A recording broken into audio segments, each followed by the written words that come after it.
Frères et sœurs dans le Seigneur Jésus-Christ, aujourd'hui, nous allons parler je vais vous parler de l'incompréhension. Vous savez, l'incompréhension déjà dans sa définition, c'est-à-dire, on va aller dans un français terre à terre, c'est-à-dire là où les personnes sont incomprises. Mais pourquoi la personne est incomprise? La personne est comprise tout simplement parce que cette dernière, face aux autres, ils n'ont pas, ils ne sont pas siégés par la même sagesse qu'à l'autre qui est en face d'eux. Donc du coup, ça crée une incompréhension. Or, ce que nous devons faire, c'est que lorsque nous sommes face à quelqu'un qui pose par exemple, qui pose des actes qui ne sont pas agréables à nos yeux, la moindre des choses que nous devons faire, c'est de chercher à comprendre pourquoi cet acte a été posé par cet homme et pourquoi ça a été fait comme ça.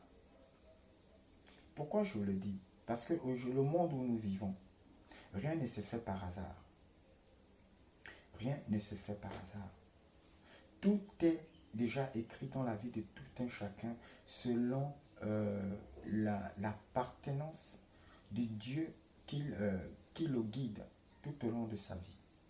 Donc ici, sur la terre, nous n'avons qu'un seul Dieu. Moi personnellement, je sais qu'il n'y a qu'un seul Dieu, qui est l'éternel Dieu. Bien, d'autres diront que leur Dieu, c'est Satan. Voilà, puisque ce sont les deux entités-là qui règnent ici sur la terre. Donc, l'autre, celui qui aura posé des actes, c'est sous l'inspiration de l'esprit qui marche avec lui. Soit c'est un esprit satanique, ou ça, c'est un esprit saint. Alors, mais qu'est-ce que nous devons faire pour ne pas tomber dans une situation où nous aurons jugé la personne plutôt sans d'abord siéger là-dessus, sans avoir siégé sur le pourquoi la personne s'est comportée comme ça. Et on se retrouve parfois humilié. D'où, je prends un exemple, il y a quelqu'un qui a jugé par exemple l'autre sur une chose trop vite. Et à la fin, il réalise que, waouh, mince, en fait, je comprends. Mais il n'a plus le courage de revenir vers la personne pour demander des excuses. Vous voyez?